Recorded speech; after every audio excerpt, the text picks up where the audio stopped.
Presta atenção, Jesus foi para a cruz como uma ovelha muda. Eu e você somos acostumados a dar resposta. Eu e você fomos ensinados a reclamar, fomos ensinados a questionar, fomos ensinados a sempre falar algo, a sempre dar uma resposta. Lembra da história? A criança, ela está sentada por dentro. Melhor, ela está sentada por fora, mas em pé, ela está por dentro. O pai pediu para ela sentar, ela sentou, mas dentro dela ela está em pé. Aconteceu fora, mas não aconteceu dentro. E isso não é aceito diante de Deus. Por isso que primeiro precisa acontecer dentro. A submissão à vontade de Deus, ela é dentro de você. Porque quando ela acontece dentro de você, ela vai manifestar fora de você. Pastor, mas eu creio em Cristo, sim, mas agora chegou a hora de se tornar semelhante a Cristo. E se eu e você queremos nos tornar semelhante a Cristo, nós temos que andar no mesmo caminho de Cristo. E o Gólgota é o caminho de Cristo.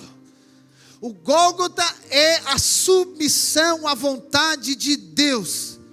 O Gólgota é o lugar da morte, da crucificação. É onde o nosso eu vai ser pendurado no madeiro. Ah, pastor, mas aí é demais, eu não sei se eu aguento. Não, você não entendeu ainda. É para não aguentar mesmo. É para morrer. A cruz, ela não vem para tirar. A cruz não vem para fazer carinho. A cruz não vem, preste atenção aqui. A cruz não vem para ferir. A cruz vem para matar. Ela vem para matar. A cruz é morte. Jesus não morreu meia morte. Não foi a metade dele. Ah, pastor, o senhor está me assustando com essa pregação. É o caminho, irmãos. É o caminho de Esmirna. Mas como Jesus disse para Esmirna, eu digo para você, não temas aquilo que você tem que sofrer. Não temas o que você tem que sofrer. Sabe por que muitos casamentos terminam? Porque eles pegam uma rota de desvio antes do Gólgota. Sem morte, não há vida. Sem a entrega de alguém. Se um não ir para a cruz, o casamento não avança. Como que se aconselha casal? Eu vou ensinar você a aconselhar casal hoje. Passo número 1. Você escuta um falando. Passo número 2, você escuta o outro falando. Passo número 3, você pergunta, quem vai para a cruz? Terminou o aconselhamento. Quando um decide para a cruz, a morte entra. Porque depois vai vir a ressurreição. É da vontade dele, é do jeito dele. É dessa maneira que você precisa edificar o seu casamento. É dessa maneira que você precisa edificar a sua empresa. É dessa maneira que você precisa edificar a sua casa. É dessa maneira que nós vamos edificar a igreja. Senhor, não é do meu jeito, não é do jeito de alguém, mas é a tua vontade. Nós vamos botar a cruz no centro, é na cruz. Nós vamos para o Gólgota como uma ovelha muda. Mas não morre. Não morre. Meu Deus do céu, e agora, pastor, o que faz? Tem que matar? Precisa ir para a cruz. João capítulo 12, 24, Jesus diz, em verdade lhes digo, se o grão de trigo caindo na terra, ele não morrer, fica ele só. Mas se ele morrer, ele produz muito fruto. A cruz do Gólgota não é o final. Na verdade, ela é o início. Não acaba na cruz, irmãos. Eu sei que está ruim aqui, o caminho está de sofrimento, mas eu quero dizer para você, o sofrimento termina, porque a vontade de Deus não é sobre o sofrimento. Mas o sofrimento é um caminho que Deus usa para que nós venhamos a ser formados por Ele, ser forjados por Ele. Muitas pessoas têm medo de sofrer, fogem da cruz, não enfrentam. Os pais não se posicionam como seus filhos, o marido não posiciona em relação à sua casa, a esposa não se posiciona. Por isso que muitas pessoas abandonam a vida da igreja, porque elas não estão dispostas a sofrer pelo outro, elas não estão dispostas a sofrer por outra pessoa, porque ela quer que a vontade dele aconteça. Ela quer que seja da maneira dela, mas Cristo nos chama, irmãos, nesta noite, para que nós venhamos para o Gólgota, nós vamos para a cruz, como uma ovelha muda. Depois do Gólgota, irmãos, o próximo passo é o sepulcro vazio, ou seja, a ressurreição. Sem morte não pode ter vida. Se o grão de trigo não morrer, ele não pode gerar fruto. Se no casamento não houver cruz, não pode ter frutificação. Se lá na empresa, se na vida da igreja, pessoas não decidirem morrer para gerar vidas em outros, não vai ter edificação. Porque o final não é a morte, na verdade, ela foi vencida. Depois da cruz vem a ressurreição. Não espere, é quando eu e você vamos para a morte, eu e você decidimos ir para o Gólgota, o que vai acontecer? A ressurreição. Nós cremos que vai ter ressurreição. Lembra da história de Abraão? Abraão ganha o filho da promessa. Em algum momento Deus diz para ele: Abraão, agora eu quero que tu sacrifique o teu filho. Abraão leva o menino, tinha 9 anos, Isaac, para sacrificar. E aí você conhece a história, chega na hora, quando ele vai sacrificar o filho, né? Deus diz: não, faz isso, Abraão. E aí o cordeiro aparece. Só que se você ler lá em Romanos 4, a palavra diz que Abraão creu, a ponto de levar o seu filho para a morte, porque ele cria que se Deus deu o filho, Deus era poderoso para ressuscitar o filho dele. Então, se Deus pediu para Abraão levar o filho dele para a morte, Abraão cria que Deus era poderoso para ressuscitar. Por quê? Porque foi Deus que deu o filho para ele. Está entendendo, irmãos? Então eu e você que vamos para a morte, porque nós cremos que vai ter ressurreição. É lá, diante da crise no casamento, você decide ir para a morte, você decide ir para o Gólgota. Porque você crê que vai ter ressurreição, você crê que a cruz não é o final, que o sofrimento, preste atenção, irmãos, o sofrimento é um caminho necessário, mas nele não é o final da história. A ressurreição depois da morte, a vida ela emana da morte, a morte não é o final, ela foi vencida. Paulo diz em 1 Coríntios 15, ó morte, onde está a tua vitória? Os princípios do céu para a terra. Então você quer edificar algo com os princípios do céu, mas a base sua. Não, o alicerce é seu, é a sua vontade, mas eu quero os princípios do céu. Não, irmãos, preste atenção, não vai ter edificação. Lembra Mateus 7 que Jesus diz? Aquele que ouve a minha palavra e a aplica, ele é semelhante àquele que constrói uma casa na rocha. Quando vem o vento, vem a tempestade, ela permanece. Mas aquele que ouve as minhas palavras e não pratica, ou seja, ele não crê, ele não aplica, ele é semelhante àquele que constrói a sua casa na areia. Ele ouve a palavra, mas ele não aplica o fundamento, ele acha que é uma estratégia. Ele acha que é simplesmente um princípio, ele acha que é simplesmente uma questão exterior, é uma coisa de fazer, é uma coisa de ir, não, mas é sobre crer, irmãos, é sobre fé, é sobre o fundamento ser Cristo e a obra consumada para viver em novidade de vida. Nós vivemos pela fé, irmãos, porque senão você vai viver sempre no conflito. Se você não resolver no Getsemane e não passar pelo Gólgota, não tem como viver a vida de ressurreição. A sua vida ela é exterior. A sua vida ela é natural simplesmente. A sua vida é de aparência. Por fora, como é que está, irmão? Tudo bem, mas dentro está todo arrebentado. Por quê? Porque não passou pelo processo. Entende? Você vive acusado, vive condenado, vive reclamando, vive dizendo sobre fulano, ciclano, e você não crê que Deus quer fazer algo na sua vida. Você acha que não necessita de ser salvo, você acha que não necessita da palavra de Deus. Preste atenção, jamais vai edificar algo para Deus. Você pode ter uma vida boa, pode ter uma vida confortável, você pode ter uma vida bem sucedida para essa terra, mas para Deus vai ser impossível frutificar. Só frutifica para Deus aquele que passa pelo caminho de Cristo, o Getsemane, o Gólgota e o sepulcro vazio. Quem quer manifestar o céu aqui na terra? Vamos passar pelo processo. É doloroso, mas tem a ressurreição.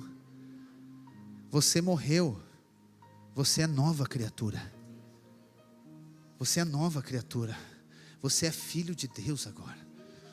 O Espírito habita dentro de você, é Ele que conduz você. Romanos 8 diz: se aquele que é conduzido pelo Espírito, esse é filho de Deus. Ele mostra que é filho de Deus, aquele que é conduzido pelo Espírito de Deus, aquele que faz que a vontade de Deus acontece na vida dele, esse de fato é um filho de Deus. Quando você olha, para o Gólgota, a palavra diz que quando Jesus morreu, Ele expirou, Ele declarou: está consumado. A palavra diz que fechou o templo, o véu do templo rasgou, a terra tremeu, deu um mover, E os soldados falaram: realmente esse era o Filho de Deus. A palavra cristão, irmãos, ela está sendo usada totalmente fora do contexto original dela. A palavra cristão, você acha que é quem crê em Cristo. Isso pode ser lá no dicionário, mas a Bíblia não. Cristão é quem é parecido com Cristo. Quem é parecido com Cristo é semelhante a Ele. Isso não é uma questão que você produz, não é o seu esforço, não é a sua oração, não é o seu jejum, não é o que você faz. É o que Ele faz de dentro para fora em você. É quando você vai passando por esse processo de quebrantamento, de aperfeiçoamento, de amadurecimento, de crescimento. Logo agora flui algo em você. E você vive agora em novidade de vida. Você vive na liberdade do Espírito de Deus. Aquele que não passa pelo Gólgota, ele não vai passar pelo sepulcro vazio. Mas aquele que passa pelo Getsemane, pelo Gólgota, ele vai encontrar o sepulcro vazio. Não vai permanecer na morte, porque Deus vai gerar vida em você, mas é a vida dele em você, e essa vida vai manifestar na sua vida, essa vida vai manifestar na sua casa, essa vida muda o ambiente da sua casa, essa vida muda a sua realidade de vida, porque você passou pelo processo, você passou pelo sofrimento e agora a vida de Deus está em você. Você vai estar passando por um desafio, por uma circunstância, mas você vai ter algo que se chama a alegria do Senhor. O fruto do Espírito está em você. A paz, você vai estar externamente atribulado, mas dentro de você, o Espírito traz a paz do Espírito dentro de você. A situação é triste, desesperadora, mas uma alegria do Espírito é produzida dentro de você. Esta é a vida da ressurreição. Essa é a vida ressurreta. Não é eu que vivo, é Ele que vive em mim. Porque é o Espírito agora, irmãos. É o Espírito que governa você, que direciona você. O sepulcro vazio já estaria maravilhoso, amém, irmãos? Concorda comigo? Mas não termina no sepulcro vazio. O último estágio é o Pentecostes. A vida de Deus transborda através de você, porque agora uma realidade foi gerada dentro de você. Porque você passou pelo Getsemane, você passou pelo Gólgota, você viu o sepulcro vazio, e agora a vida de Deus, ela transborda através de você na vida das outras pessoas, mas não como um discurso, mas como uma realidade. Aí você olha para trás para o sofrimento, você entende, não é um discurso, não é uma emoção, não é um convite, irmãos, é maravilhoso, eu e você sermos usados por Deus, mas Deus quer usar você com uma realidade de vida, não é você simplesmente uma aparência, não, é uma realidade que Ele quer gerar de dentro para fora em você, de dentro para fora na sua vida, e transborda em você, e transborda através de você, não é um discurso que você fala uma coisa hoje, semana que vem é outra coisa, que nós falamos, é aquela questão que a questão emocional. Hoje você está muito feliz com os irmãos, muito feliz com a igreja, semana que vem você, eu não quero mais Jesus, não quero mais igreja, não quero mais nada. Não, isso não é realidade de vida, não é de dentro para fora, isso é questão exterior. Isso é questão exterior. É o mesmo processo de formação de um filho. Entende? É quando você passa, pelo sofrimento de formar um filho. Lá no ventre materno começa o sofrimento, depois as dores de parto e para criar um filho. Só que depois esse filho cresce, você vai ver o fruto do sofrimento que você passou. O sofrimento perde o sentido, porque quando você vê a frutificação abundante que aconteceu na sua vida, você entende: Senhor, eu entendi tudo. Eu entendi que não é sobre a morte, não é sobre o sofrimento. Aqui que você entende, irmãos, que não é sobre a enfermidade, é sobre a cura. Não é sobre o problema no casamento, é sobre a restauração desse casamento. Não é sobre o ladrão que veio para matar, roubar e destruir, mas na verdade é sobre Cristo, aquele que nos dá vida e vida em abundância. Entende? Não é sobre o sofrimento e sobre a morte, mas é sobre a vida superabundante fluindo em você e através de você. A palavra diz que depois do Pentecostes, e o Pentecostes que acontece por quê? Porque Jesus volta para o Pai e o Espírito desce agora sobre a igreja. A palavra diz que na primeira reunião da igreja, depois do Pentecostes, no primeiro culto, quase 3.000 pessoas creram no Evangelho. Um teve que ir para o Getsemane, esse mesmo foi para o Gólgota, esse mesmo deixou o sepulcro vazio. Mas o resultado disso foi, na primeira vez, quase 3.000. Aqui, irmãos, no Pentecostes, é onde aquilo que Deus fez dentro de você, manifestou através de você, vai ter o poder de impactar dezenas, centenas e até milhares de pessoas daquilo que aconteceu na sua vida. Por isso que eu digo para você: não tenha medo daquilo que você vai sofrer. Não tenha medo daquilo que você vai sofrer, porque a recompensa é satisfatória. Você vai receber a ressurreição, mas eu quero dizer que a ressurreição vai fluir através de você, e assim o céu manifestará aqui na terra.